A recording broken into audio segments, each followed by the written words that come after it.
What's up guys, and welcome back to the channel. Today we'll be talking about Bavsargra.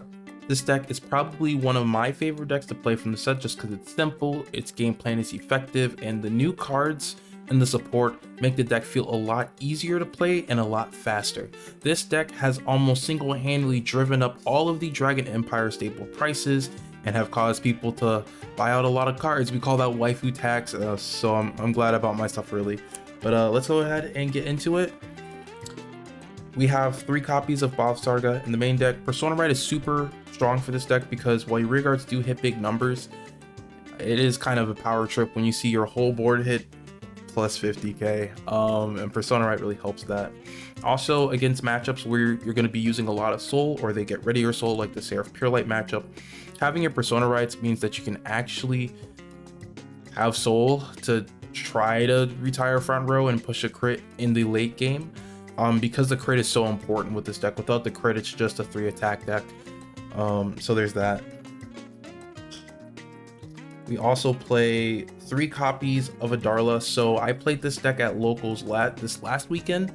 First place was Seraph Purelight.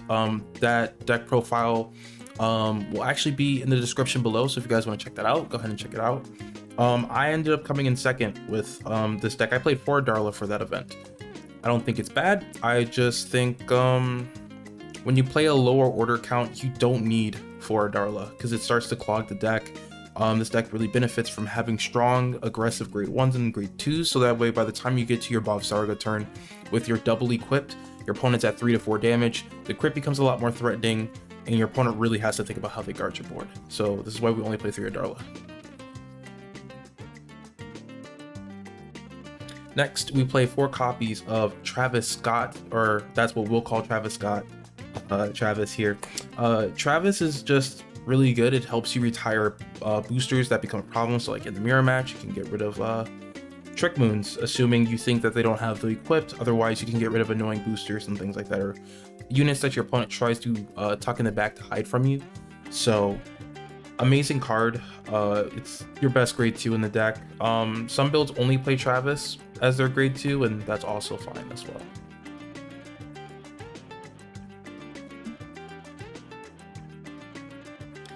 Next, we have 2 copies of the Halibadra, which is your ride line grade 2.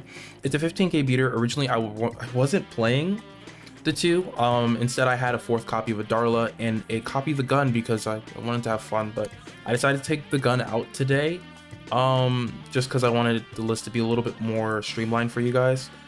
I put this in here because the early game rush is really good, and against matchups where they're going to be retiring your board and or putting your rear guards into hoarding jail, aka the prison, you're going to need those extra aggressive rear guards early to commit, so that way when you get to your grade 3 turn, you still have your stuff like your Travises and extra Adarlas to commit to board. You just really always have to have 3 swings on board for this deck to work. Either that or your opponent has to have a small hand. PGs, I don't think I need to go over these, right? If you somehow manage to get these, it's definitely a Poggy because this is really hard to find actually. Next, I play 3 Madoka. I like Madoka because it's a 15k shield in the mid to late game. Not only that, but it's a 10k swinger, so I can use it effectively most of the time. There are more aggressive grade 1 options you can play, but I think that for my playstyle, since you know draws, the 10k draws are really good, and don't downplay those just because they're not 20k fronts. This is just really nice extra shield value to replace the shield value I'm losing from the fronts. All right, so yeah, we like this guy. We got Trick Moon. 4 of these, 25k Bob Booster. This card is absolutely amazing. Easily the best card in the deck. Yeah, Trick Moon's really good. It even counter charges it. Wow. Yeah, it's the reason why the deck hits big numbers. Don't sleep on it. Get your Trick Moons. We got 4 of the Spear. So this plus your Adarla basically means you have 7 outs into getting into your optimal turn 3 double equip combo, because that's usually what you want to go for. Also, when you equip this, you draw a card. So it's just good. Yeah, we like this card a lot. And then 2 of the swords and 1 of the shield. So shield is my only, I guess, if you're looking from the side that's playing the deck, your right side or your opponent's left. This is the only card I play that is my right side equipped. I do not play the gun because it's not bad, but there's been a lot of games that I've had to like 6 damage shield out of just to like make the gun viable. Like the triple drive is nice, but it's not necessary. I think there are scenarios where the gun is good, and I am still testing around with meme concepts and just alternative deck build concepts with the gun, but it's obvious the shield plus the 2 swords just feels just about right. And yeah, like I said earlier with the Adarla, since I only play 7 orders, I'm not gonna max out my Adarla. Next, next let's get into triggers. So, sorry about that. We got the critical triggers. More critical triggers. We got the heals, right? Heals good. We're playing the draws instead of the fronts. The extra 5k you get here is just enough. And yeah, they're just good. It helps you dig for your swords and stuff. Because you're playing the draws, it means you can play less orders because there's more ways to find them. And then of course Dragon Empire OT. Also, if you have one of these right now, you bought it early, it's definitely a pog you because that card is nigh impossible to find right now for a reasonable price. That is the deck. Next, I'm gonna go over a couple of texts with you guys, things that you guys might want to play in your list if you don't like one of my counts or you're trying to adjust the deck to your play style. All right, so I guess I have 2 texts for each purpose here. So first we'll go into, you want to play more orders, you want to experiment more with the orders. I think playing your last copy of your Adarla and Shikshanya becomes a really good grade 2. I personally do not like Shikshanya because it's +5 isn't as live, the discard isn't as guaranteed. Even playing, you know, 8 or 9 orders, it doesn't feel as consistent, but it is something you can play around with. If anything, if you want to play more orders, at least the 4th Adarla becomes really live, but the Shikshanya is still kind of like a hit or miss for me. Next, we're going to talk about aggro options. So maybe you want a stronger grade 2 gaming turn, or you're trying to push as early as turn 1. You can play the Shihab, or you can play more Halibadras in the deck, which Halibadra is a little bit easier. It is a little bit more consistent of a 15k rear guard in comparison to Shikshanya, which is only, this is only for a turn, but as long as your Vanguard has that equipped, it's gonna be 15k, so it's really consistent, which is why I prefer it over Shikshanya. So this is like another alternative grade 2 you can play. I play 2 on my current build, but you can even play more of these. And then finally we have the Shihab.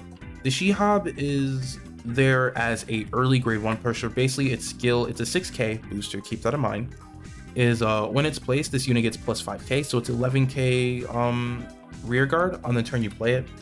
And then when you would write a card, you could put this into soul, so it builds your soul and you don't have to discard for your right deck, so you can maintain shield value in hand. This is actually a really strong card. If you're looking for other cards that can help you push early, this is definitely one of the star cards that from Dragon Empire you could play in the deck. Actually, from our most recent video, the Seraph Purelight video, we had Guitari EXE share their Seraph Purelight build with us. The week before they also got first place at locals with Bavsargra. So, and they were playing the Shihabs, and the Shihabs came in the clutch. So I don't play them because I like the shield value, but you can also play this. Finally, we have front triggers and the Madoka, like the extra copies of Madoka. I don't think you need more than 3 Madoka, but if you really want the shield value and you don't want to compromise the draws, or you have other stuff you don't want to play, then playing that 4th Madoka is fine. It's just, it doesn't go live till, it's usually, it just depends on the deck. Like if it's Orphis or like Video World, sometimes it doesn't go live right off the bat. In comparison to stuff like Zorga or Magnolia, it's very matchup dependent how early of a rush piece this is.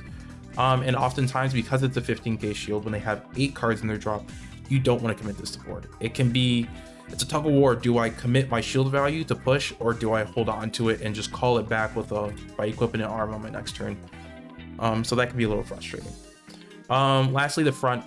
The draws do the work in this deck. It helps you draw into your arms, but hey, if you like fronts, I've also played this deck with fronts, and I think it's just as good. You know, having a lot of shield value and being tanky is also a way to play this deck. So take it with a grain of salt, and you know, let me know how you guys are enjoying Bavsargra and in general the set 4 hype. With that, guys, that is the video. Don't forget to like, comment, and/or subscribe for more Vanguard content. And also shout out to Aaron from Locals for hooking me up with this. I'm probably gonna butcher the name, Amalie Black Rose Dragon Mat. So, you know, just trying to keep it, you know, mix up the flavor for you guys on the channel. Anyways, guys, I'm rambling. Peace out.